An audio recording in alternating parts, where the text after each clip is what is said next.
Então, quem está mais para trás, se quiser chegar aqui mais próximo para conversar com as diretoras e com integrantes da equipe, então, né, todos convidados a vir para cá. E agora eu queria chamar, né, a Cristina Oliveira, diretora do Primeiro Lote Joana.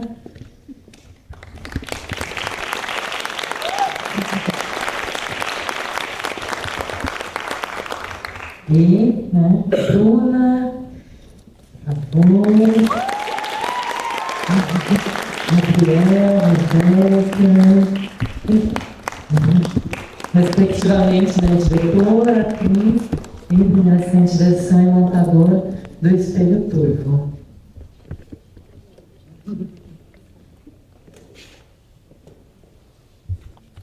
Então, acho que vocês devam ter muitas perguntas para elas.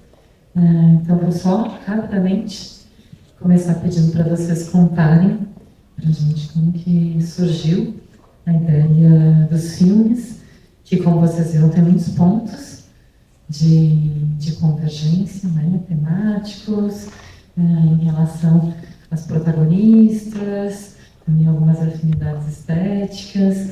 Eu vou pedir para vocês contarem como é que foi, né, aí criar esses filmes.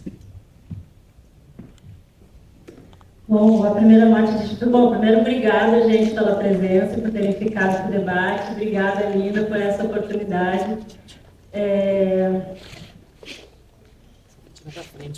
Obrigada.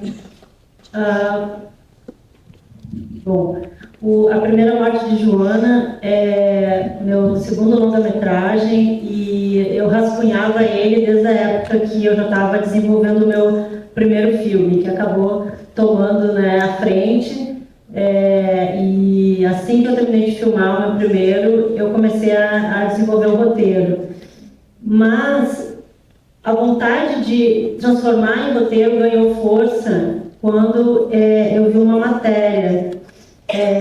A vontade original surgiu da minha convivência com uma pessoa que viveu essa experiência de falecer aos 70 anos sem nunca ter namorado alguém.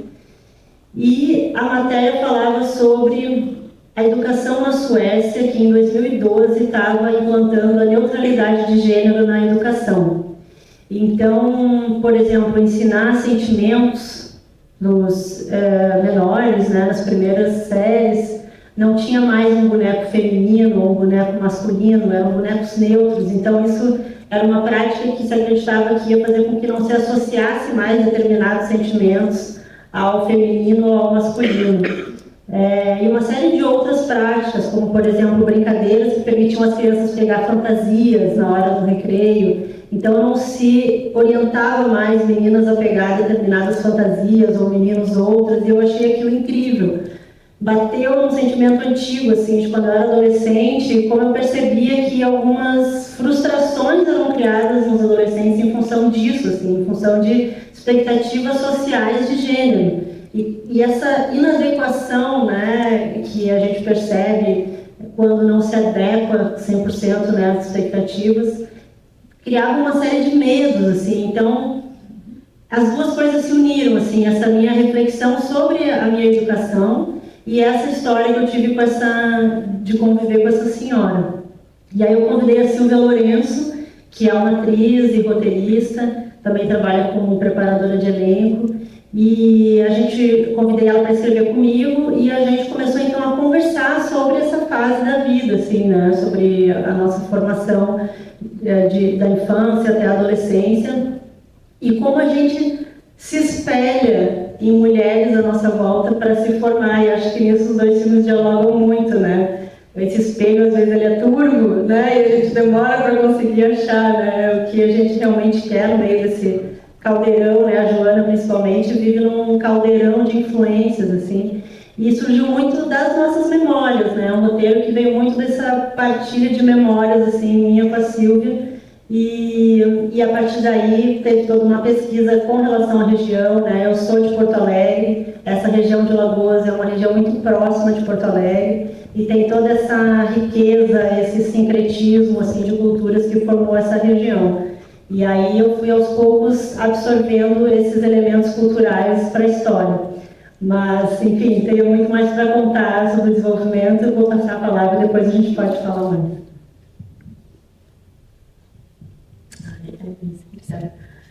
Boa noite também, todo mundo. Bom, o Espelho Turvo ele surgiu durante a minha graduação, ainda nessa formada pela UF, em cinema, e lá em 2019 foi quando eu comecei a pensar no roteiro, né? Esse foi um pouco parecido assim também, porque acho que seria o meu segundo curta, acabou sendo o terceiro, né? Foi passado para frente, muito em função da pandemia também. Então, em 2019 eu desenvolvi o roteiro e é isso, assim, os meus outros trabalhos também, temas que sempre estão voltando, assim, que eu percebo, né? Essa questão da memória. Me interessa muito essa passagem, né, da infância para a pré-adolescência, assim, é um negócio que, querendo ou não, retorna, assim, né, quando eu penso em ideias, enfim. E é isso, que eu acho que é também um dos pontos também de maior convergência, né, com a primeira parte de Joana também. E é isso, assim, desenvolver o roteiro e me inscrever no edital, no segundo edital de audiovisual de Niterói. Sim. E é isso, assim, é interessante pensar que assim, foi lá em 2019, né, que foi inscrito, que foi selecionado em 2020, mas é isso, pandemia, tudo, né, se arrastou, assim, então é um filme que acho que cresceu bastante, assim, também ao longo desse tempo, assim, né, se transformou e tudo mais. E é isso, foi ser filmado no ano passado, e aí está sendo lançado agora, só, mas basicamente isso, assim, também. Conhecendo a filmografia das duas, pelo menos em parte, tem esses elementos, né, que acabam retornando. Talvez vocês pudessem falar um pouco mais, né, para o público, situar essas duas obras dentro do cinema de vocês e de questões que interessam, né, nas suas curtas, Mulher do Pai. Meu primeiro longa, Mulher do Pai, ele foi uma coprodução Brasil-Uruguai e se passa na fronteira entre os dois países. E é um filme que fala muito de fronteiras, de alguma forma, assim, né? Porque é a história de uma adolescente que, de repente, se vê tendo que cuidar do pai, que é um homem jovem, cego, quando a avó falece. E esse pai nunca quis ser pai, nunca teve uma relação assim próxima dessa filha, e de repente estão os dois sozinhos numa casa e eles precisam se reconhecer, né, e achar os seus limites. E essa menina está terminando o colégio, então ela também tem que decidir se ela fica na cidadezinha onde ela vive ou se ela vai embora atrás de, né, um vestibular ou alguma coisa assim, alguma cidade maior para ela seguir o caminho dela. E o filme atravessa, então, essa trajetória de amadurecimento, né, da Nalu, que é a protagonista do Mulher do Pai, e essa relação entre os dois, né, que é uma construção do afeto, na verdade, entre eles, assim. E também essa relação, né, do toque, ele é um homem cego, ele precisa tocar para reconhecer, então existe todo um incômodo que vem disso, assim, dela ter que ocupar um papel, né, múltiplo, né, de mãe, de filha, de companheira de casa desse homem, né, então é muito um filme sobre construção de relações, e esse filme é o meu segundo, e ele vem também abordar uma família, né, só que aqui por um olhar mais sobre as mulheres, né, dessa família, porque quando eu comecei a, né, pensar mais sobre essa questão de gênero e como isso afetou a minha formação, eu percebi como nós não somos ensinadas a desenvolver um olhar interseccional, né, a perceber como o ser mulher varia de acordo com a sua origem ou o seu status ou a sua idade, e às vezes a gente tem dificuldade, especialmente quando adolescente, né, de aceitar o diferente. Então, essa sensação de dificuldade de dialogar, de se expressar, isso é muito comum na adolescência. E aí eu quis mergulhar um pouco mais nisso, assim, na primeira morte de Joana, de entender como diversas mulheres têm diversas noções do que é liberdade, né? E como cada uma vive ao seu modo a sua intimidade. Então, essa construção, né, de conseguir viver a própria intimidade, ela é muito atravessada pelo público, né? Não é só o privado, né, que conta. Então, a esfera pública, né, a cidade, o meio em que se vive, interfere muito. E essas questões todas se conectaram muito com essa minha história pessoal de ter me questionado, né? Por que será que ela nunca teve alguém, né? Não era uma freira, não era uma pessoa superativa socialmente. E onde estava a minha dificuldade de aceitar isso como natural, né? Eu me questionava, né? Diante das diferenças, assim como a Joana tem a sua trajetória de aceitar o que ela sente, né? De conseguir se reconhecer dentro dessa heteronormatividade que ela vai aos poucos entendendo que existe, assim, né? Não, muito bom. É engraçado, assim, né? Eu estava até comentando com os colegas que o meu primeiro curta, né, que eu dirigi, é o Voz Senhora Lésbica, né? Pessoas da equipe também. E é isso, assim, é um curta baseado num conto, né, da Natália Borges Colesso, também de Porto Alegre.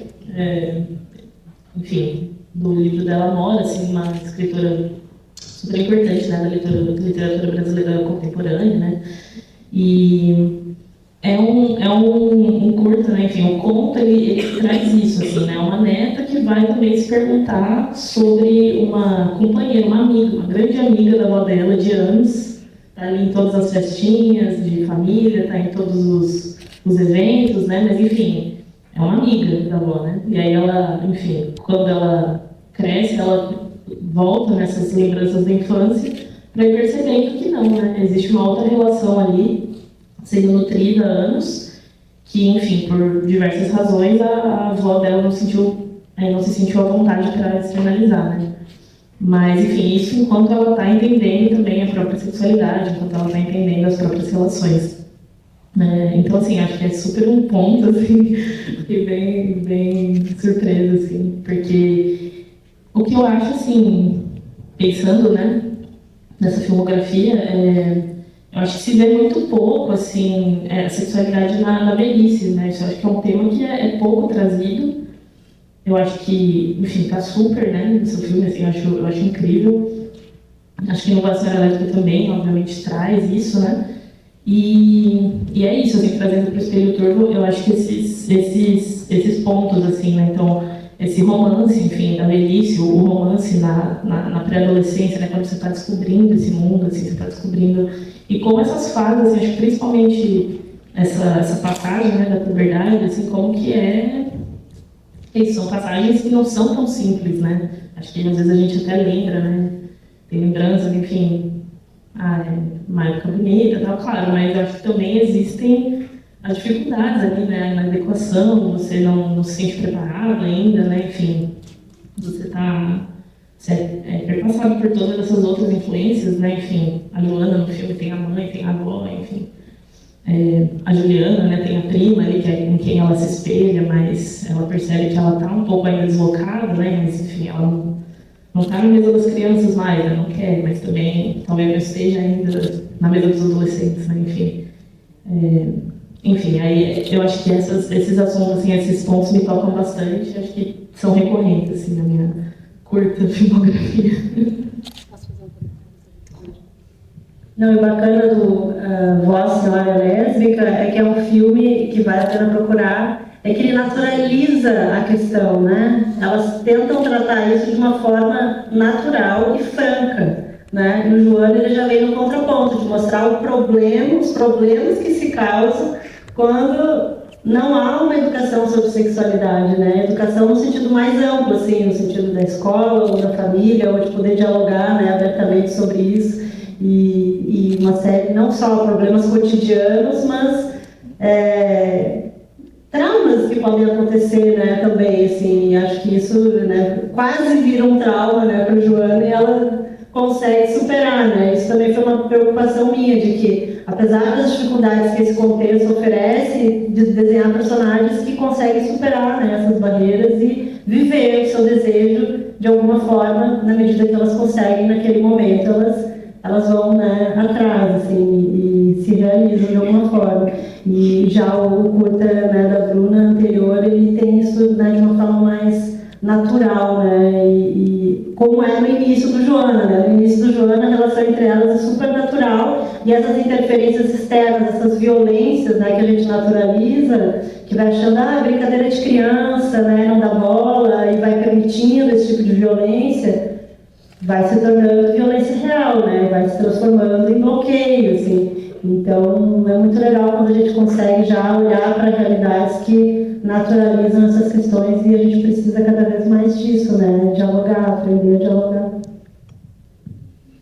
Eu queria aproveitar a presença da Rebeca aqui para fazer uma pergunta para ela sobre como é que foi viver essa personagem, e também para Gabriel, Bruno e Cris sobre a construção dessas protagonistas, né? O que foi, quais foram as possibilidades que se desenharam para vocês, desde o argumento, nos diferentes tratamentos, até o que a gente viu na tela, e também a questão de filmar com atrizes que são, né, menores de idade, todas, né, seja nessa questão do corpo, da sexualidade, como que é isso. Mas queria começar com a Rebeca. Eu gostei muito de ter participado, né, porque foi a primeira vez que eu participei de alguma coisa tão real, porque as coisas que eu fiz foi coisa da YouTube, essas coisas. E eu achei que a Juliana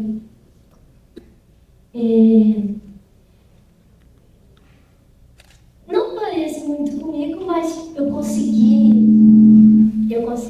chegar na personagem que eu queria chegar. Eu gostei muito de ter gravado, foi muito legal conhecer pessoas maravilhosas que me ajudaram bastante. Teve uma pessoa, o meu preparador de elenco,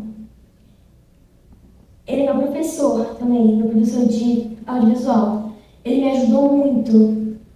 E eu não sei se ele está aqui porque ele disse que não ia conseguir chegar porque ele disse que não ia dar tempo, mas mesmo assim eu sinto a presença dele aqui porque ele é uma pessoa muito especial para mim.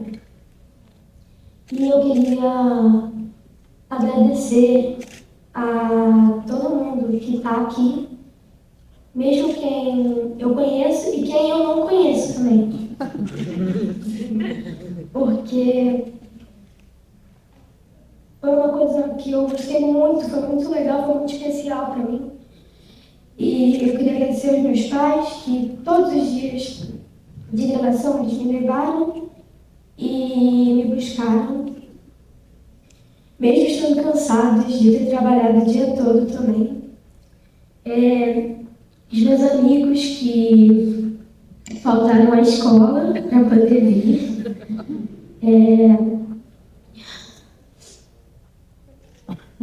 Minha tia e meu tio, que eles moram um pouco longe, mas mesmo assim eles conseguiram vir. Minha avó, que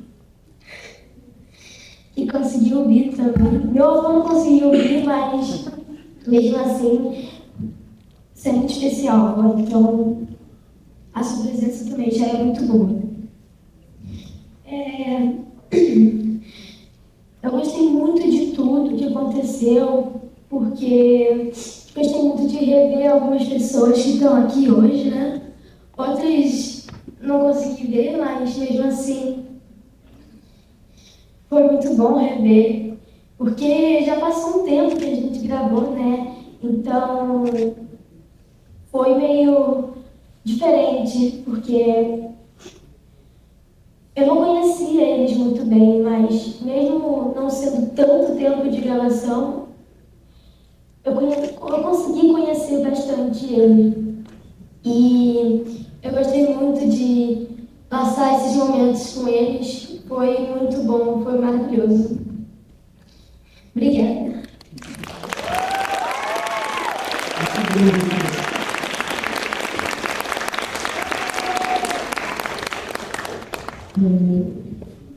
Bom, falando de construção de personagem, essa foi a atriz, gente, que eu tive. Assim, então foi um trabalho muito fácil.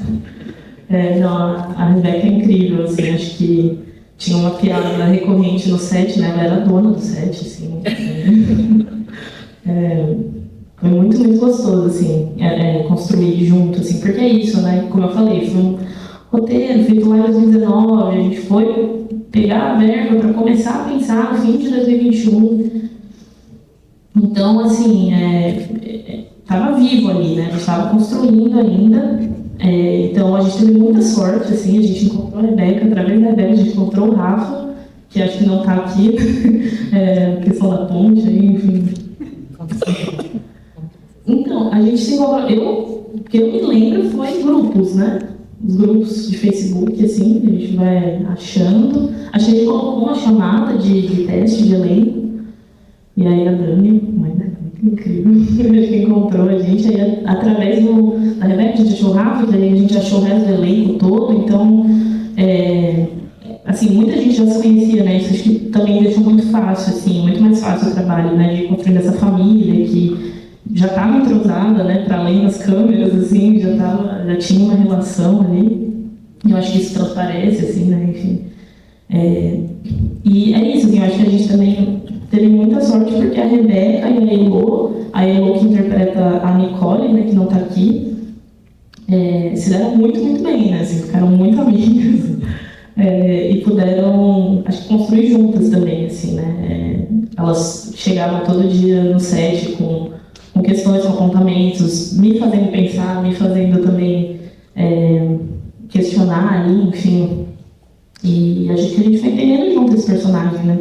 E eu acho que é muito o que a Rebeca falou, assim, acho que tem, obviamente, muito dela, da Juliana, mas, assim, a Juliana é outra pessoa, assim, né? Desligada ali, corta, enfim, voltamos com a Rebeca, outra coisa ali, enfim. Mas foi muito gostoso, assim. Acho que a Gabriel pode falar um pouquinho também. Boa noite para todo mundo. Não, eu acho legal pensar assim, sobre essa questão da personagem, né? Porque, além de montador também, né? Eu estou desde o início do projeto, eu pensei em direção da Bruna no set, e desde o início, quando eu estava escrevendo o roteiro, eu li uns trechos, enfim. Eu acho muito interessante uma coisa que eu até consigo relacionar também com a personagem da Joana, né? Que as duas, tanto a Juliana quanto a Joana, têm uma característica muito, para mim, contou muito na questão da montagem também, assim, que elas têm uma relação muito forte com o espaço, né? Para além das pessoas, né? Eu acho que tem uma exploração do espaço ali, de conhecer os objetos e as salas, né? Como que as outras pessoas também se relacionam com o espaço. E isso ficou muito forte na sessão dupla aqui hoje para mim, como que enxergar esse espaço, também conhecer, né, explorar e descobrindo cada cantinho ali, também é uma forma de você estar conhecendo o mundo ali, né? Para além das pessoas que são super importantes para as duas personagens, né, as pessoas que compõem esse espaço, o local mesmo, né? Eu acho que é super importante para construir, porque tanto a Joana quanto a Juliana, elas se movimentam muito também pelo olhar, né?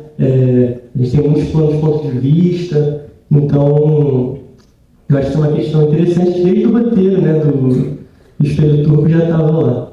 Então acho que é isso que eu um pouquinho para contribuir aqui. Acho que ela falou bem o sentimento de família, né? A gente se conhece tão rápido, tão pouco, mas parece que é tanto, né? Quando a gente se encontra de novo, tem uma conexão muito rápida, assim, porque eu também trabalho meio nesse modo, assim, de querer formar uma família, e acho que, especialmente com menores de idade, isso é um caminho muito bom, assim, porque não são pessoas que já estão talhadas para aquele trabalho, né? Para cumprir horário, cumprir cena, então tem que se sentir à vontade, tem que sentir confiança. E acho que isso varia muito a forma de lidar de acordo com a idade, assim, né? O Mulher do Pai, por exemplo, a menina tinha 16 quando eu conheci, tinha 17 quando a gente começou a filmar e fez 18 no set. Então, durante esse período, eu fiz um trabalho de preparação com ela ao longo de meses, que a gente se encontrava online, né? Porque eu estava morando em São Paulo, ela em Porto Alegre, o filme foi filmado no Rio Grande do Sul, e a cada 15 dias eu passava uma obra para ela assistir. Ela já era interessada em artes plásticas, ela depois fez faculdade de artes plásticas. Então eu passava ou um quadro, ou um filme, ou, enfim, obras em geral assim, das artes para ela assistir ou ver, estudar a respeito e pensar sobre um sentimento em relação àquela obra. Então, em geral, eram coisas que estavam conectadas com o meu universo de criação do Mulher do Pai. Então, aos poucos eu ia conhecendo ela nessas conversas, como é que ela reagia a esse sentimento que a obra provocava e o que ela também via nessa obra. Então, aos poucos a gente ia trocando sobre linguagem e eu ia conhecendo a atriz. E ela ia conhecendo a personagem. Eu ia dialogando com ela sobre o que eu achava que o personagem sentia em relação a esse sentimento que a gente conversava a cada sessão, digamos assim. E a gente foi, então, se aproximando muito, né? Eu conhecendo ela. E por que isso era importante para mim? Porque, assim como no Joana, eu me aproveitei muito das falas das atrizes para o roteiro. Então, eu não dei o roteiro, nenhum dos dois filmes eu dei o roteiro primeiro. Eu falava sobre as situações e a gente conversava sobre as reações, sobre as falas e quais eram os conflitos e tal. E a gente ia reescrevendo juntas as falas. Então isso é uma coisa que super facilitou para ambos os filmes, assim, porque elas chegaram no set já com um texto que era delas, assim, que cabia na embocadura delas. Às vezes a gente fazia um ajuste, mas pensa, 2007, antes do celular, será que, né, antes do celular e smartphone, será que era... então a gente dava uma ajustada aqui e ali, mas foi muito da espontaneidade do que elas traziam, assim. Então, por exemplo, no Joana, a cena da avó, né, onde ela diz, a tia não usava maquiagem, eu já tinha uma descrição no roteiro de como ela estranhava esse corpo, mas a coisa da maquiagem quem trouxe foi a atriz, ao relembrar uma memória de um velório que ela participou. Então, esse sentimento assim, de muita proximidade, né, de conhecer bem a fundo a atriz, ajuda muito, só que no Joana eu não tive muito tempo para poder fazer um trabalho assim, porque é uma idade, né, elas estavam do 12 para 13, que eu queria que as atrizes tivessem a idade das personagens. Então, é uma idade que o corpo muda muito rápido, né? Então, o que a gente fez? A gente optou por selecionar mais perto da filmagem, e aí eu chamei uma atriz para me ajudar a preparar as meninas. Então, enquanto eu falava com elas sobre roteiro, sobre linguagem, a atriz estava mais focada em pensar dinâmicas, né, corporais, para elas ganhando intimidade com os atores. Eu observava, eu filmava, e quando elas queriam ver, elas viam essa imagem. Porque como elas não tinham muita experiência com câmera, a gente sentiu que ia ser legal para elas se ver, né? Construir essa imagem. Então foi um processo que eu fiz em parceria com a Vanise Carneiro, que é a atriz do meu primeiro curta-metragem. O curta se chama Messalina, e ela é uma atriz que se submeteu a vários métodos por uma bolsa que ela ganhou. Ela fez vários métodos de preparação de cinema como atriz e depois ela escreveu um ensaio sobre isso, e hoje ela trabalha com isso. Assim, é uma pessoa muito sensível, porque ela não vem trazer um método,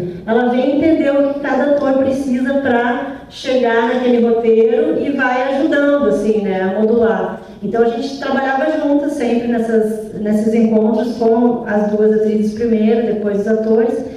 E nesses momentos tinha improvisação também, assim, eu propunha conflitos entre eles para ver como é que eles se desvencilhavam. E, por exemplo, a relação da Carolina com o pai, né, biólogo, essa admiração dela pela profissão do pai, as sacadas dela em relação ao meio ambiente, a participação dela na vida do pai como biólogo, surgiu numa dessas improvisações, assim. E foi muito bonito ver essa conexão dela com ele, essa admiração pela profissão do pai, e aí isso veio para o roteiro.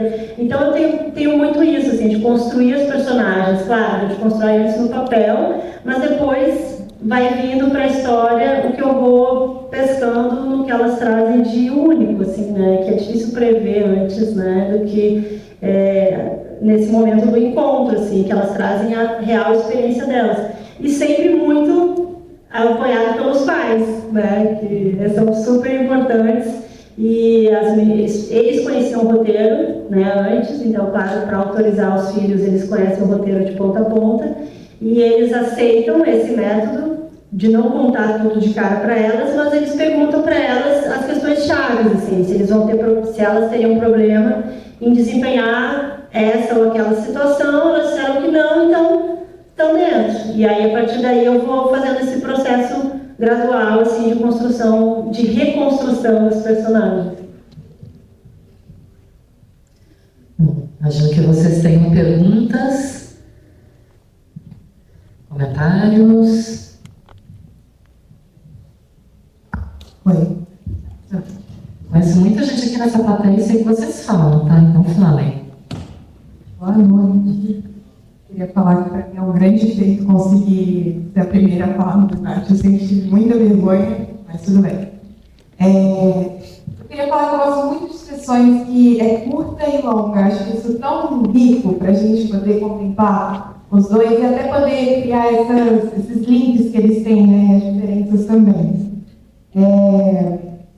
Uma das coisas que eu acho que eu mais gostei dos dois, de ter assistido hoje, foi pensar em como essa coisa do crescer, a menina passando por uma mulher, os primeiros referenciais são a família, né? São essas mulheres da família. Então, seja uma prima um pouco mais velha, seja uma avó ou a tia, né? Que era a única, pelo que dá para ver no filme, ela é a maior interação familiar que ela tem ali, né? E eu achei isso muito, não sei, para mim foi muito bom assistir, assim, acho que me faz pensar em mim, assim, quais são as minhas referências familiares de mulheres, né? Enfim, esse é meu comentário, mas as perguntas práticas mesmo que eu quero fazer para vocês duas. O tempo de filmagem dos dois e a maior dificuldade do filme, das duas. Só isso mesmo, muito obrigada.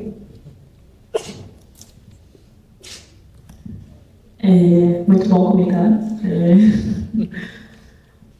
Bom, muito rápido, assim, um comentário sobre o comentário. Eu achei incrível, assim, também, eu não tinha visto o filme, né, e os links, eu acho que os paralelos são muito bons. Eu gosto muito de pensar também, tem vários momentos, assim, das interações, né, entre a protagonista com as mulheres mais velhas da família, então nesses momentos também de rituais, assim, de processos, né, então tem a Joana enrolando o cabelo da avó enquanto elas conversam, né, enfim, a Juliana, né, enfim, se depilando com a prima, que são processos que também são dolorosos às vezes, né, tem corte na perna, que, enfim, então isso, assim, são esses processos bem ambíguos, eu acho, né, tem uma parte chata, uma parte dolorosa, que eu acho que está nesse crescer também, em incorporar esses processos, né, acho que pra gente que é mulher, enfim, mas enfim, acho que isso é independente de gênero, mas que também tem muito positivo também, né, também se forma ali uma ligação, se formam, enfim, coisas em comum, né. E aí, as perguntas práticas, a gente filmou, foram 8 diárias, o Adê tá aqui, acho que não tá vendo. Para garantir. Para garantir. Foram 6 dias na casa, e isso, e teve a diária do posto também. E maior dificuldade, assim, né, não para soar repetitivo, assim, mas a questão financeira é sempre uma dificuldade, né? Se tivesse um orçamento maior, obviamente, acho que nem acho que o resultado seria muito diferente, assim, né? Só porque daria para fazer as coisas com mais folga, enfim, a gente sabe que cultura no Brasil é complexo, né? Muitas vezes a gente isso, assim, não paga o quanto que a gente gostaria de pagar para todo mundo, não tem que fazer as coisas com pressa, coisas que a gente sabe que precisam de mais tempo, enfim. Mas é isso, assim, né? Meio que fazer filme, assim, né? Tem esse processo que também é doloroso e também é gostoso, né? Enfim. Então, acho que foi isso, assim, vocês.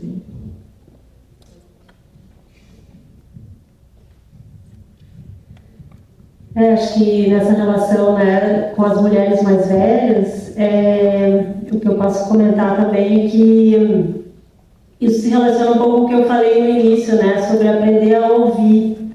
E isso gera também um respeito pelo outro, né? Acho que o jovem, principalmente, ele é muito estimulado a se inserir, né? Ele é educado para ele se inserir num grupo, né? Achar a sua identidade. Quando aceitar e criar a própria identidade a cada dia, a cada encontro, né? A cada experiência nova, pode ser tão enriquecedor também, né?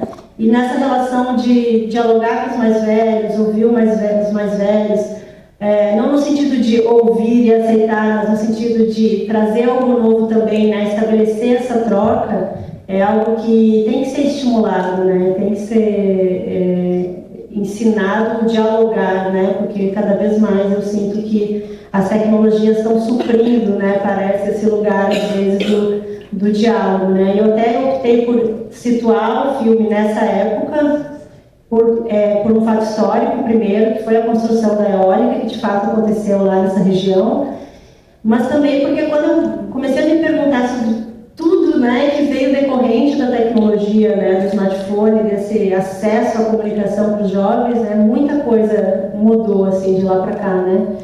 E então manter essa data também facilitaria essa construção, né, dos processos, da relação com essa ancestralidade, e eu acho que hoje a gente precisa voltar a falar disso, né, voltar a falar da importância do diálogo e dessa troca, né, troca mesmo, né, entre gerações, assim. Agora, falando sobre dificuldade, eu acho que a gente teve 5 semanas de filmagem e uma dificuldade é lidar com a natureza, né? Estabelecer os limites dessa natureza e aprender a respeitar e como é que o nosso cronograma se encaixa dentro disso. Porque o vento, como o professor explica no filme, é constante ali, por isso construíram, né, a eólica. Mas aceitar, né, abraçar os acasos, assim, porque, por exemplo, no roteiro, aquela pracinha, aquela região, né, da pracinha onde elas vão se encontrar na frente da lagoa, era uma região mais de vento tranquilo. E eu imaginava assim, porque é próxima da cidade. A mais afastada seria o lugar de mais vento e tal. Eu tinha até uma cena no roteiro que ela ficava resfriada e a mãe estranhava o que tinha acontecido. Então eu tirei essa cena do roteiro, porque na primeira diária, né, que foi a cena da pracinha, estava aquela ventania, uma loucura, e foi muito legal, porque tem uma cena dramática ali, né, acontecendo, que é a discussão delas, né, e que é antes o momento que ela conta o segredo dela, né, a Carolina vai tentar contar e não conta integralmente, mas acaba contando uma parte. Então, achei lindo aquilo, de abraçar esse acaso do vento super agitado, né, para essa lagoa, com essa pracinha.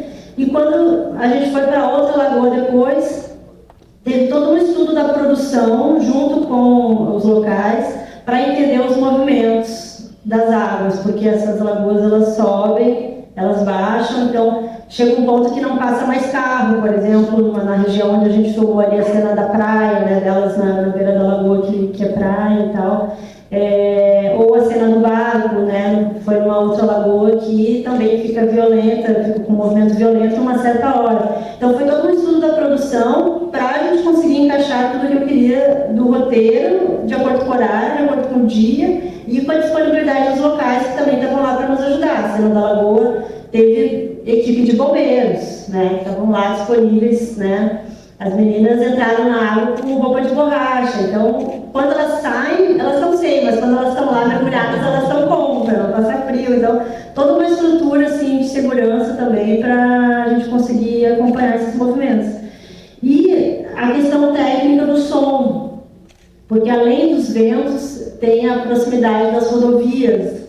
E o que a gente fazia então, né? Eu trabalhei com o Raul Locatelli, que é um técnico de som uruguaio, mas que vive no México, bem conhecido por filmes do Carlos Regadas, do Amado Escalante, é um som muito experiente, Eu tive o prazer de conhecê-lo porque na coprodução com o Uruguai, do meu primeiro filme, ele veio, né, na cota uruguaia, e adorei conhecê-lo e convidei para enfrentar esse desafio junto comigo, né, porque ele tinha um equipamento ótimo e, além do equipamento, muito know-how para nos ajudar a driblar. Então, foi toda uma parceria entre ele e o figurino para criar estruturas por baixo das roupas para que os microfones ficassem abrigados assim, do vento.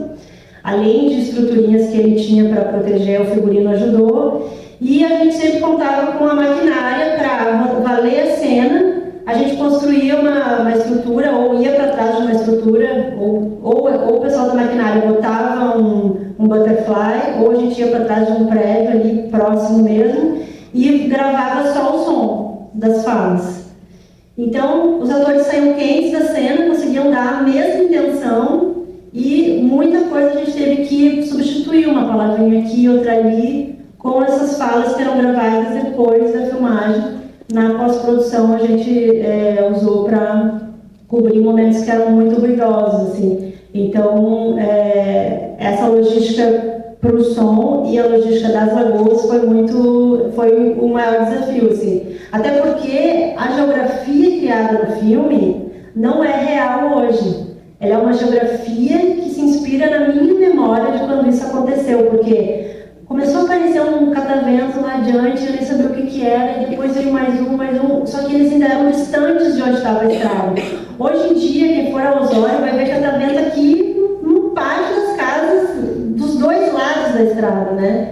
Então, a gente construiu o enquadramento, né, a fotografia, para parecer que é distante, para parecer que eles ainda não chegaram aqui perto das casas, e para ter toda essa dificuldade dela de ir, né, de bicicleta até lá. Então, foi toda uma parceria aí, né, direção, roteiro, produção, fotografia, se ajudando, né, e aceitando o que a natureza trazia para nós. Assim. Também não é a tua primeira vez lidando com questões da natureza, né? Exato, Mulher do Pai foi filmado numa vila de 200 habitantes, de funcionários, não funcionários, assim, vou refazer.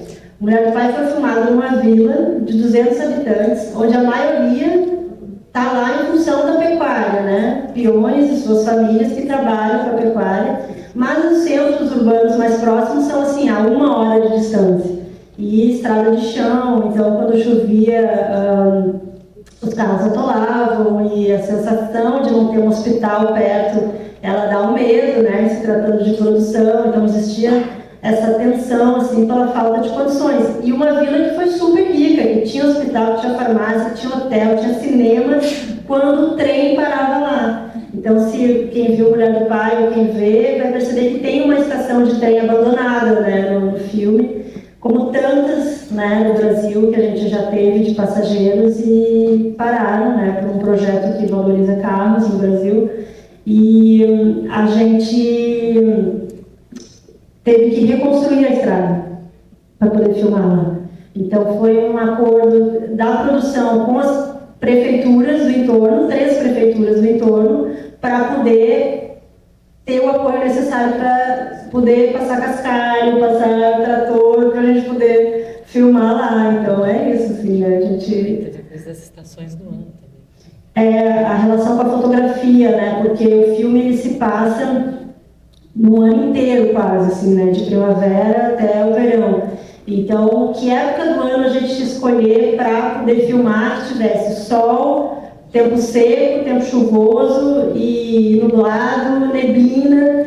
Então, a gente ali entre maio e junho é um período muito bom no Rio Grande do Sul, pelo menos, que a gente começa assim com ele seco, aquela luz deitada, bonita, e aí começam as chuvas e o frio, né? E aí vem aquela neblina, então a gente conseguiu, com uma logística também de cronograma, né? As segundas sem direção, enlouquecendo, mudando as cenas de lugar para começar a filmar. E a loucura, né? Que a Alina acompanha essa parte da fotografia e já sabia, né, desse processo, porque a primeira cena do filme acabou sendo a mais difícil, que é um momento cheio de gado passando, uma boiada, assim, porque era uma cena com neblina. E aí, no primeiro dia, a gente viu que a Telebrina. Aí faz todo o cronograma e prepara os animais, vamos lá e pum, valeu, deu tudo certo. E pegando ainda a carona, né, nas respostas para o teu comentário e para as perguntas, Bruna telementou em deslocar o presente, essa narrativa, né? Então fala pra gente disso. Sim. Os dois, mais uma semelhança entre os dois filmes, né? Sim, não, e era super algo que eu ia comentar também, né? Foi uma escolha, assim, estética, né? Eu acho que por uma questão estética disso, né? De objetos, enfim, buscar essa locação, né? Mas eu acho que também tem um fundo nostálgico, assim, né? De pensar essa infância também. Isso é uma coisa, assim, pra mim. Eu não queria inserir as redes sociais, porque eu acho que, assim, pensar uma infância em 2005, não pra... Enfim, né? Mas pensar uma infância em 2005, uma infância em 2015, uma infância em 2023, assim, são coisas muito diferentes, né? É isso, está muito mais conectado agora, as redes sociais. Eu acho que isso era algo, né, que eu até perguntar, assim, falar de bullying em 2007 é uma coisa, né? Falar de bullying em 2017, assim, já é outra coisa, assim. Então, assim, sendo bem sincero, era algo que eu não queria... não acho que eu não queria pensar, mas assim, eu não queria incluir, né, inserir assim, na narrativa essa questão das redes, enfim, do que é, né? Porque eu acho que existe muito mais uma questão de imagem, né, de autoimagem, assim, é óbvio, né, a gente sempre está inundado, né, por revista, TV, enfim, mas hoje em dia eu acho que é algo muito forte, assim, né, esses padrões mesmo, né, já na infância, assim, isso aqui que seus amigos estão fazendo, é isso que tem que ser feito, é isso que é o normal, o que é, né? Enfim. Então, acho que é uma outra camada, né? Que eu acho super interessante, mas para esse projeto eu não queria pensar tanto, assim. E que levou a Rebeca a construir uma personagem com uma vivência muito diferente da tua, né? Porque tu mesmo falou, antes do projeto, tinha feito coisas para YouTube, né? Então, é uma personagem que traz uma outra maneira, né, de ir amadurecendo. Como que foi isso para ti, esse encontro com esse mundo pré-internet, pré-redes e outras formas de aprendizado e de amadurecimento para construir a Juliana? Foi diferente, porque... primeiro porque a Juliana... Eu não lembro se eu já falei, mas eu vou falar uma vez, então. A Juliana é bem diferente de mim. Em algumas coisas ela é bem parecida, mas outras ela é bem diferente, porque ela é muito tímida. Eu sou mais ou menos.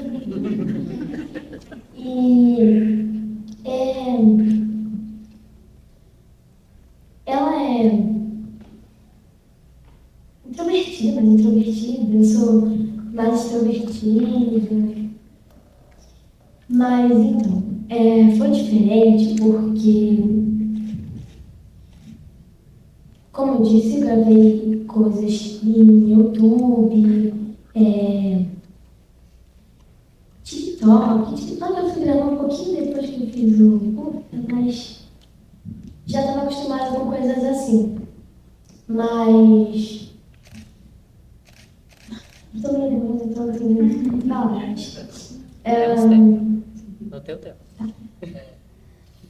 Mas foi diferente do que eu imaginava. Foi bem melhor do que eu imaginava. Porque no primeiro dia eu cheguei, era diferente as coisas, a câmera na minha frente, a câmera grande. E um monte de gente. Muita gente. Gente correndo pra lá, pra cá. E a câmera é bem maior. Eu gravo com o celular, então, tipo, o celular e a câmera, a comparação é diferente total.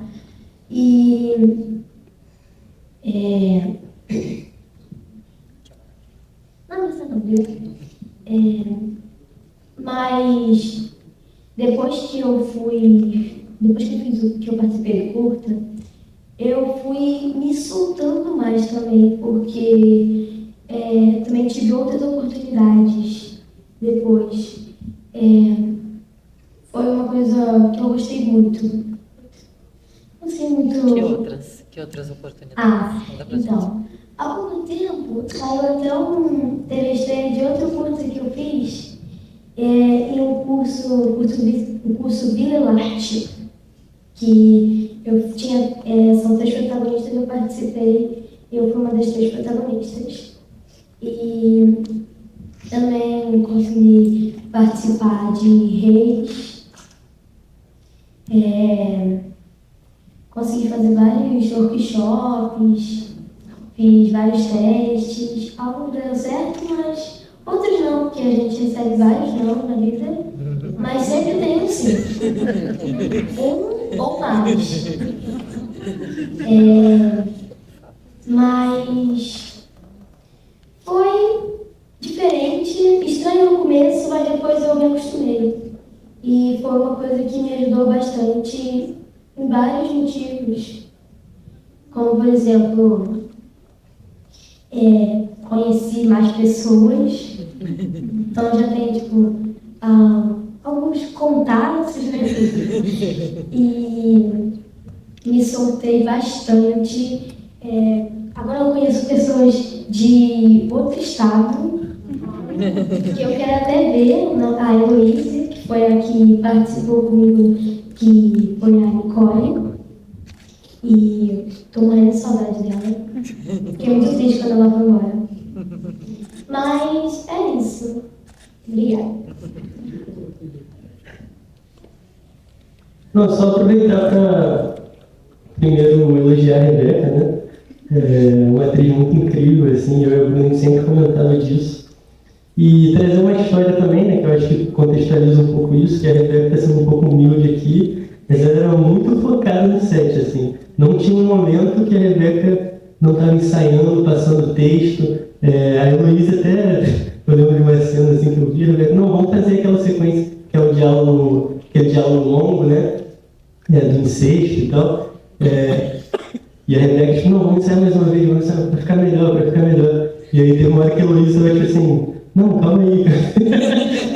Mas a Rebeca não, e elas fizeram, assim, um dos grandes momentos do filme, assim, eu acho que elas estão muito, tem uma sinergia muito boa, né?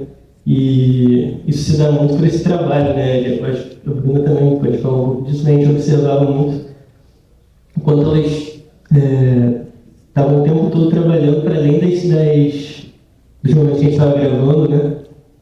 E a Rebeca estava lá, incansável lá, repassando o texto. E é isso. Parabéns, Rebeca. Não, é isso, acho que você falou tudo. Assim. É por isso que eu falei, né? Comentei, acho que essa construção foi muito. É fácil a palavra, né? Mas assim, é fácil, né? Foi muito. Acho que fluiu muito bem, né? Você e a Heloísa, assim, tinham uma conexão muito boa, pareciam realmente primas, assim, o jeito que vocês brincavam, o jeito que vocês falavam. Então, isso tudo, assim, tá no filme também, né? Elas trouxeram isso pro filme, assim, bastante. Então, acho que é isso, assim, foi uma experiência bem boa, acho que pra todo mundo, assim, pra maioria, né? Enfim, todo mundo, acho que tá muita gente envolvida, assim, no set, foi bem gostoso.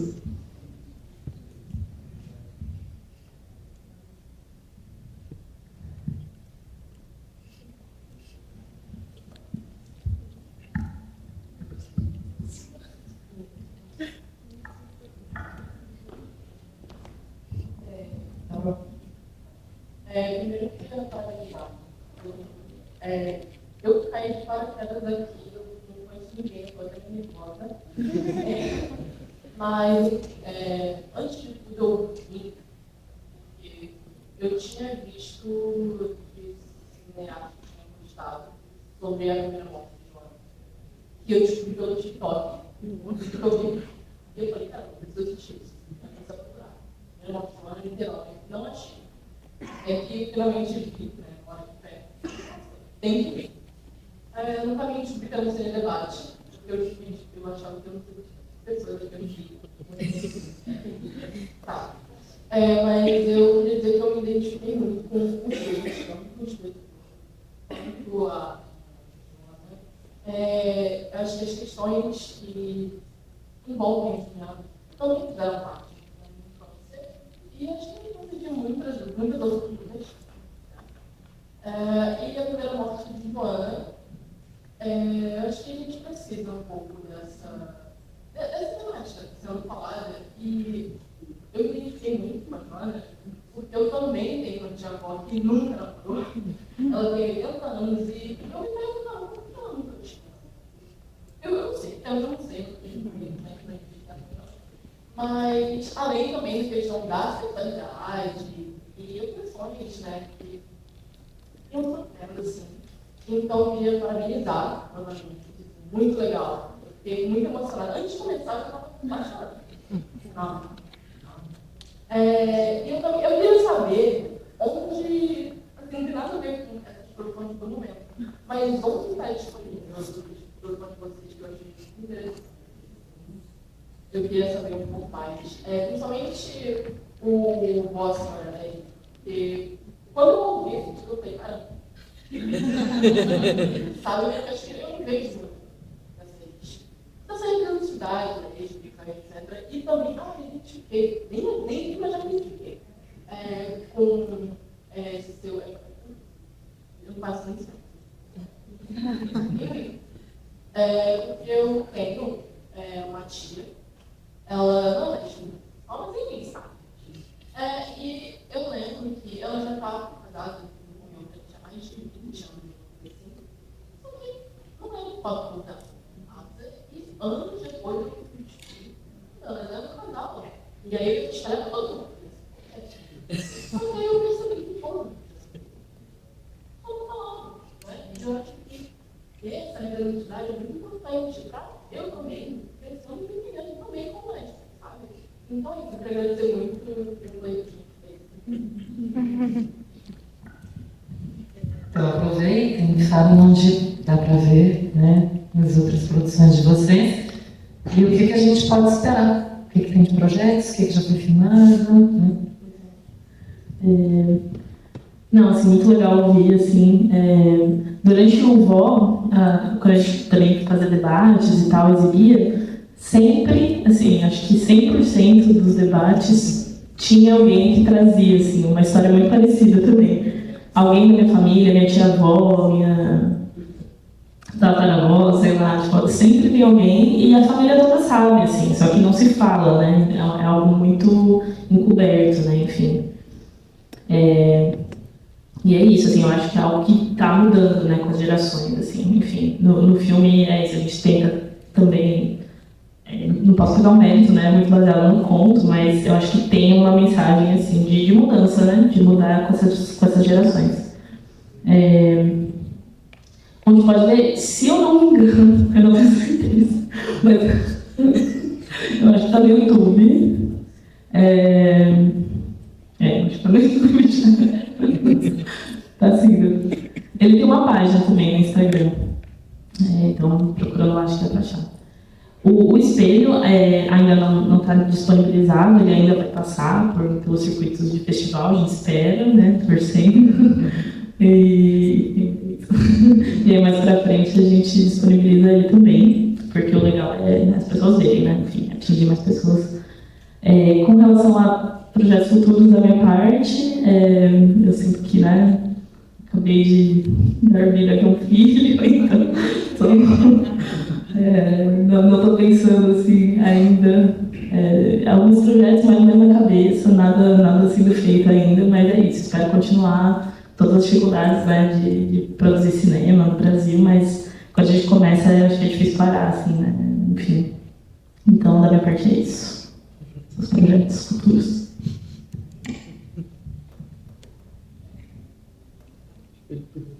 Feliz Ano Novo. O Gabriel tem. Gabriel, fala aí.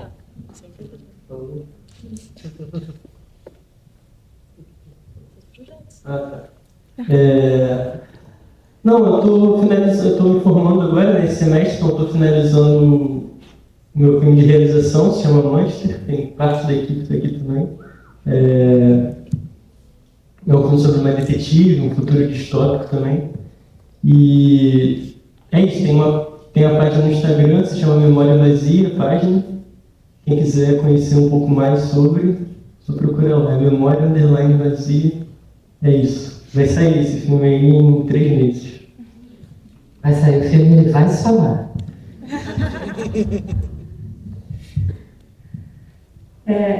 Essa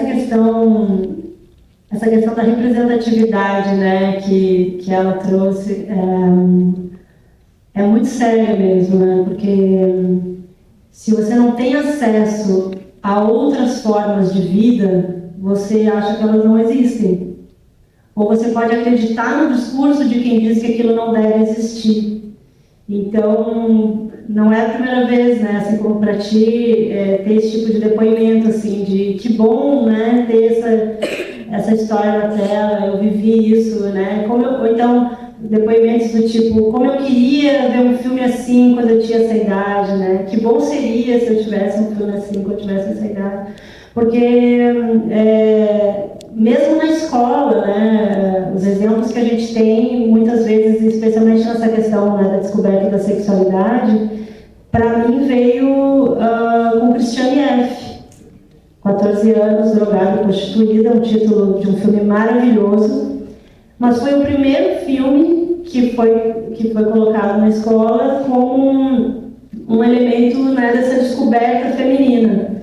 Né? Teve o Conta Comigo, masculino, né, da pré-adolescência masculina, que tem uma trajetória mais leve, digamos assim, né? Porque a trajetória da Christiane acaba sendo muito pesada, né? Ela é muito punida pelas drogas e o contexto todo que ela acaba se envolvendo. Então, essa libertação feminina, ela já vem associada no meu imaginário com culpa, com, né, problemas que eu fui entender depois que é possível driblar, mas, né, já chega de um jeito assim que a gente não tem muitos referenciais positivos, né, entre aspas, digamos assim. E, na verdade, isso é falta de educação, né? A gente não é educado de forma a receber a sexualidade como algo positivo, como algo que é parte de saúde, afeto, relações, respeito, leis, né? Entender os limites do outro, é uma série de coisas, né? Falar em sexualidade, não é deixar para a idade que você já tem que aprender a usar camisinha, né, e achar que isso trata só de sexo, não, né, trata sobre corpo, saúde, relações, enfim, essa série de coisas que eu já falei, mas é muito duro, né, pelo menos na minha idade era assim, a gente recebia um pacotão de informação, né, ligado à prevenção de doenças sexualmente transmissíveis, prevenção de gravidez não planejada, então já vem com essa carga, né, ao invés de como acontece em outros países, né? Inclusive a orientação da OMS é essa, que desde as primeiras idades tu já vai tratando, né? A questão do corpo, a questão do limite do outro, a questão dos afetos, né? Existem formas de ir tratando a cada faixa etária, né? E isso é uma coisa que eu descobri ao longo dessa pesquisa e que também mexeu muito comigo enquanto eu estava produzindo, que é essa expressão, né, do Holistic Sexuality Education, holistic no sentido de holístico, de tratar do todo, e não só, né, de um aspecto, né? E aqui no Brasil a gente vê essa expressão como educação integral em sexualidade.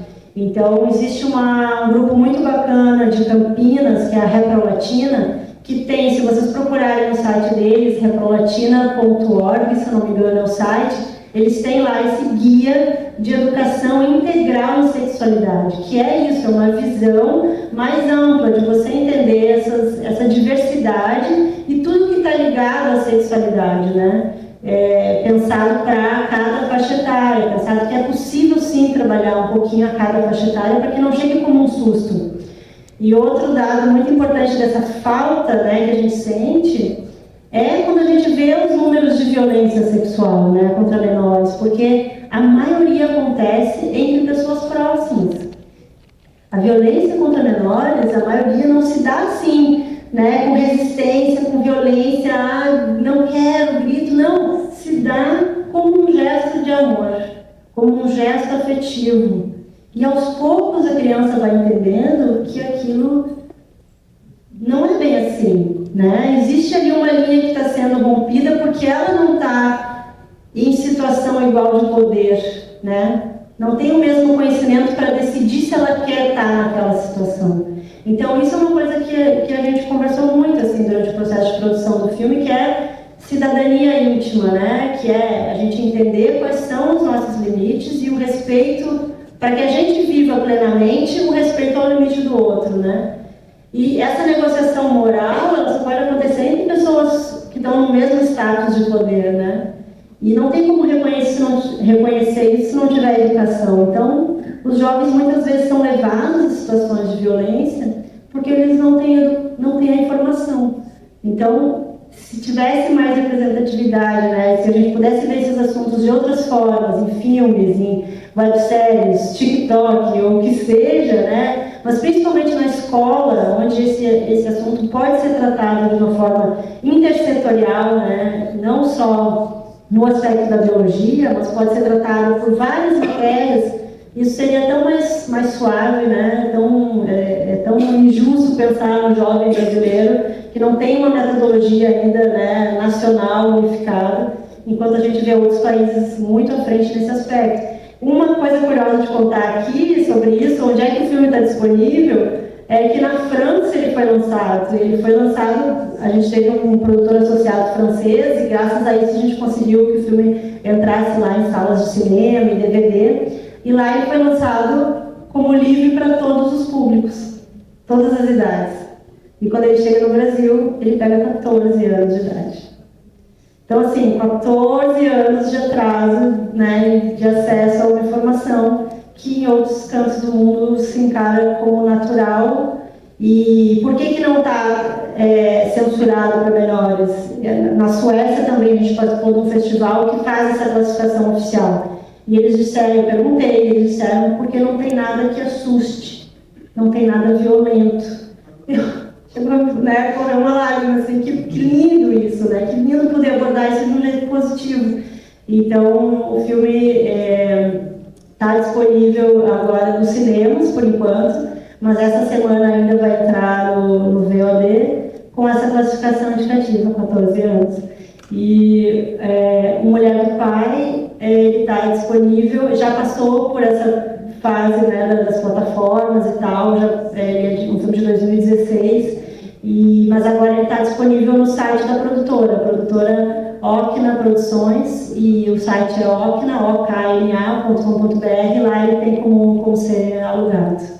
Ou no Vimeo, direto no Vimeo da Okna, elas disponibilizam os filmes lá. E o que tem para frente? Eu estou agora no processo de finalização do meu terceiro longa, que se chama Até que a Música Pare, é uma coprodução com a Itália e se passa na comunidade de origem italiana do sul do Brasil e vai de novo para o meio da família, né? Agora, na verdade, num contexto de polarização, né? Muito ligado ao que a gente viveu e como essas relações familiares foram mexidas assim, com tudo isso.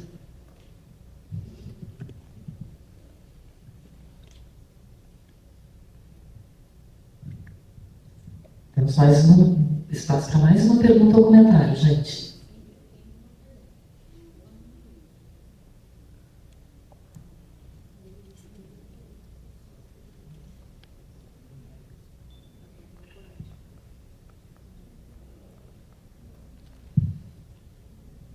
Bom, então passo eu. Não, acho que não estou aqui para isso. Queria que vocês falassem, a gente acabou abordando muito a questão do conteúdo dos filmes, né, das narrativas, as questões que eles envolvem, construção de personagens, e queria pedir para vocês falarem um pouco da estética, da linguagem dos filmes, né, da opção por ser um curta longo, né, uma opção por ficar aí perto dos 30 minutos, né, enfim, o que levou a isso, quais eram as questões de ritmo do filme. O filme tem uma questão de janela também, né? E Cris, né? Acho que como Até que a Música Pare, tu vai ter de alguma maneira, dado conta de uma extensa parte do território gaúcho, né? E das diferencialidades, e como pensar essa articulação também entre aquela parte do território e aquilo que a gente está vendo, né? Aquilo que visualmente a gente vê, e, enfim, o ritmo do Joana também, te pedi para falar um pouco dessa questão da montagem do ritmo.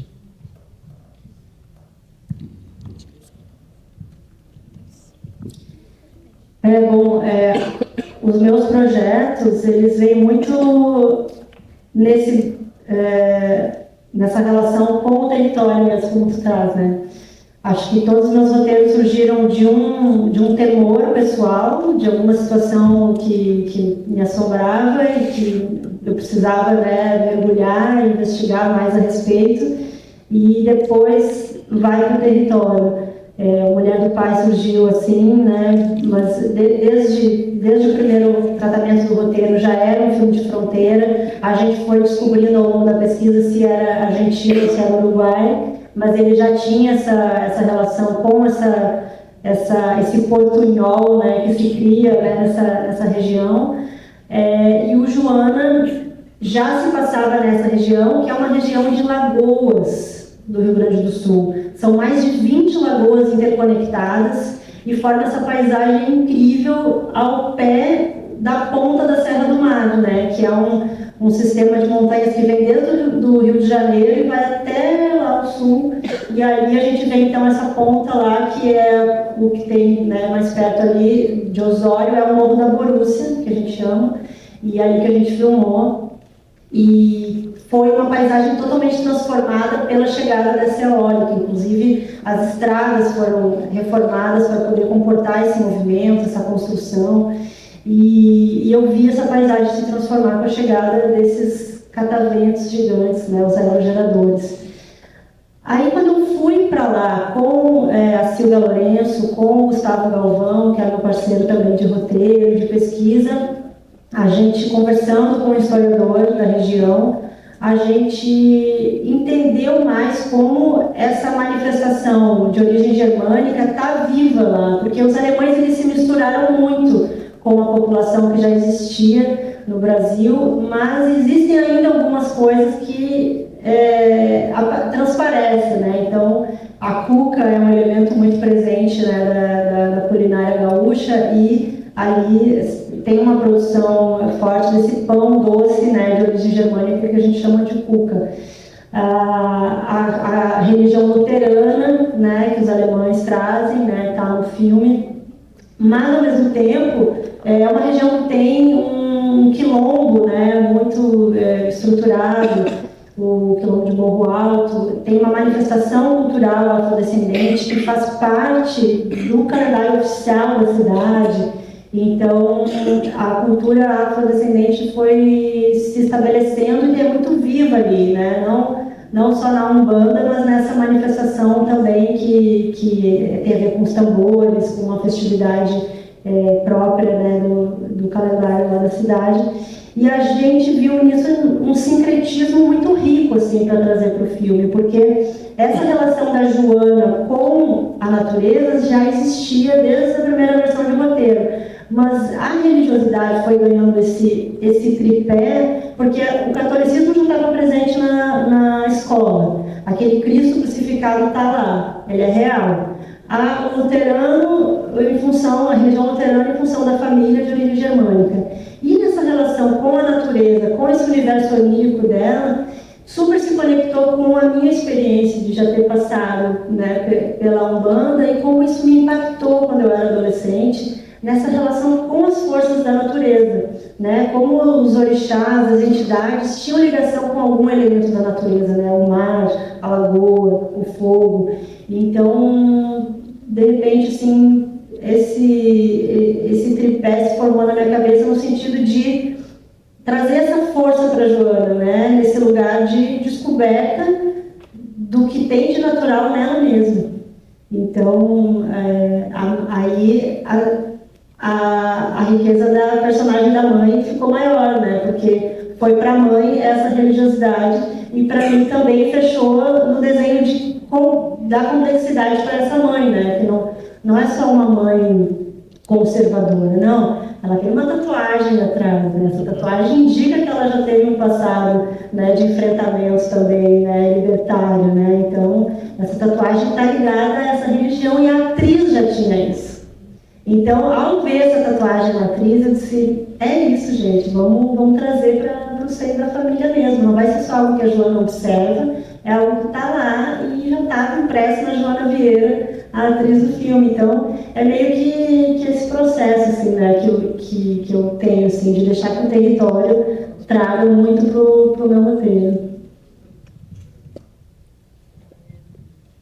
Acho, isso, assim, acho que me identifiquei muito, assim, com essa fala.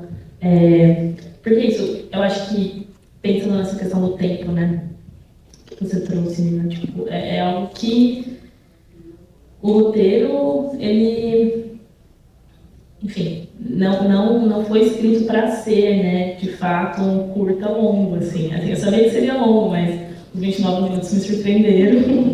E foi até uma conversa que o Gabriel a gente teve, né, quando ele estava terminando de montar ali, né, você fez um filme longo, não tem o que fazer. E aí eu acho que é isso, acho que é um pouco respeitar também, né, esse tempo do filme, assim. A gente tinha muito como referência o Pântano, né, da Lucrécia Martel, mas acho que menos narrativamente, né, e muito mais de atmosfera, assim. Então a gente queria realmente passar essa ideia dessa casa quase como um personagem também, né, então aquela piscina intocada, né, que ela vai ou não vai entrar, o tio que dorme ali, enfim, que é quase uma estátua, né, tá ali, enfim, perpetuamente aquele tio. E é isso, assim, a maneira como os personagens vão interagindo com o espaço, e mais especificamente a Juliana vai descobrindo esse espaço, né? Eu queria trabalhar muito esse tempo, assim, deixar, né, isso ser, enfim, se desenrolar, né, de uma forma natural. E é isso, acaba que fica um curta longo. Mas eu acho que é isso, assim, acho que nesse momento também, para mim, pessoalmente, vai ser interessante também entender como que isso vai se dar, isso, entrando, né, para os festivais, enfim, a gente, a princípio tinha até pensado, acho que talvez a gente tenha aqui, né, fazer uma versão reduzida, ou que, né, enfim, entre questões, mas para alguns festivais a gente já, enfim, aceitam, né, até ali meia hora, fica mais flexível. Então, que bom pra gente, né, assim, porque é isso, eu acho que esse é o corte que, né, que eu acho que a gente quer mostrar, assim, né, que enfim, com esse tempo, com esse espaço bem trabalhado, assim, pelo menos pra gente, né. Eu queria só trazer também aquela questão de... Porque eu acho que a Bruna traz isso desde o roteiro, né, que por ser um flashback, né, essa questão da memória, acho que o filme foi se apresentando assim como essa memória, quase uma memória meio esquecida, né, que vai ganhando vida. Eu acho que foi indo para o som, para a cor, e na montagem ficou muito presente, né, assim, de ter as sobreposições e como, tipo, tem essa vibe do filme, dela rememorando isso e como que isso impacta, né, às vezes numa cor super quente, né, na trilha sonora, enfim. Eu acho que isso também foi um guia pra gente em todas as partes do filme, né, na foto, no som, mas na montagem foi tipo o principal guia, assim, né, trabalhar isso como a estética da montagem, né, esse tempo mais dilatado, enfim. Eu acho que isso tem a ver também com essa escolha que a gente fez, né, uma escolha estética da janela em si, né, do 4x3. A gente queria trazer também, assim, essa questão da memória mesmo, né, quase, acho que tem um toque de nostalgia, né, nisso também, né. Enfim, a gente, enfim, eu quero... Mas nosso diretor de fotografia, Lucas Vadilha, está aqui também para falar mais. Fez um trabalho incrível, foi muito lindo, enfim. Cris acabou não comentando sobre a montagem, né? Sim, a montagem do filme é da Tula, Nali Nossopoulos, que é uma parceira desde os curtas-metragens. E a gente teve também a participação do Cal Guimarães, que é um cineasta e videoartista e artista visual, enfim, amplo e maravilhoso. Gosto muito do trabalho dele, convidei ele para participar. Não só porque ele trabalha como montador, mas porque ele tem essa coisa dos microdramas do cotidiano, assim, né? Esses detalhes que parecem narrativos, assim, né? De acompanhar o desenvolvimento dos detalhes do cotidiano que trazem histórias. E ele, junto com a Tula, ajudou nessa mistura de cenas para a construção do clima onírico. Então, aquelas cenas que a gente tem, por exemplo, ela acordando de noite, ela vendo a mãe na cozinha, ela na lagoa, né? Aquela alegoria do Orixá, né? Na fantasia dela, que dá força para ela ir lá falar com o afiador, tudo aquilo era mais estruturado no roteiro e ganhou uma mistura aí por essa parceria, assim, né? Eu, a Tula e o Cal, e ele trouxe essas provocações, assim, de deixar que o ritmo do filme ficasse mais no ritmo da fantasia dessa personagem, assim. Então, cenas mudam de lugar também, né, em relação ao roteiro. O trapiche que a gente tem no início do filme, a gente sentiu que podia colaborar com a tristeza do luto da tia. Essa cena estava depois da feira, no roteiro, quando ela descobre a fofoca, né, que está correndo sobre a Carolina. Então, esse processo para mim é muito de reescritura do roteiro sempre. Assim, a montagem é o momento que eu permito que a montadora dialogue com o material e que a gente reescreva junto a partir do que tem ali, porque as intenções, as tensões, o ritmo interno de cada cena dita muito o que gruda melhor depois, né? Então, sem perder a essência do filme, a gente brinca depois para chegar no corte final. E teve essa parceria do Cal que pegou nesse gancho assim dessa manifestação afrodescendente, desse tambor, desse toque, né? Que faz um contraponto com essa origem europeia também mais rígida, né? E aí eu posso falar também da minha relação com o Bruno Polidoro, né? Que é o fotógrafo do filme. A gente conversou muito sobre referências diversas, né? Para além dessa referência dos visuais dos orixás, tem um pintor que a gente comentou muito, que é o Hammershøi. Ele tem muitos quadros com mulheres de costas dentro de ambientes internos. Então, essa sensação de que se esconde algo, né, é muito presente, a gente não consegue ver o rosto delas. E isso perpassou um pouco a nossa conversa sobre os quadros, sobre, né, mise-en-scène.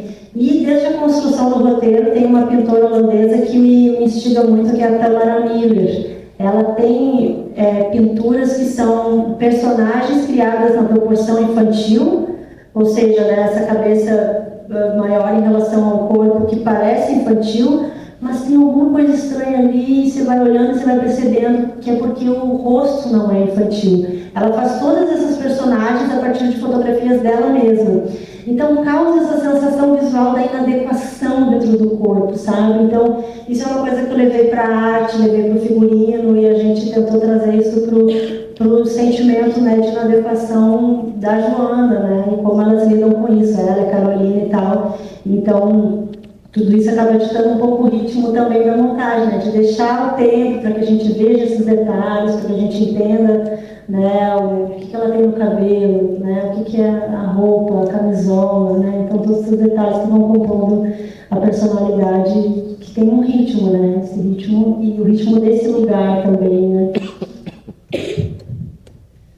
Bom, então já está na nossa hora, precisamos encerrar. Queria agradecer muitíssimo a presença da Bruna, da equipe, e ter nos dado a oportunidade de fazer a estreia, né, do Espelho Turvo. Para a gente é uma grande felicidade, já que é um projeto de extensão da UF para incentivar mulheres diretoras, né, e viu uma mulher diretora que está construindo uma carreira, começou a construir isso no curso e agora mesmo depois do curso segue a sua carreira. A gente sabe o quanto que isso é difícil. Agradecer, né, a toda a equipe, né, que tem várias pessoas aqui que não vieram aqui para frente. Agradecer muito a Cris, que veio de São Paulo para fazer o debate com a gente, que teve um engarrafamento monstruoso, né? Uma guerreira que está aqui encarando o debate depois de um dia inteiro. de estrada, agradecer vocês que vieram aqui, ficaram para o debate, que são a grande razão do Cineclube. E no dia 19 de julho, a próxima sessão do Quase Catálogo. Acompanhe a gente nas redes sociais, no Instagram e no Facebook, @Quase Catálogo, que em breve vamos anunciar qual é a próxima sessão. Então, curtam, divulguem, aí para ter sempre gente prestigiando as diretoras que estão aqui debatendo seus filmes. Obrigada, gente. Boa noite.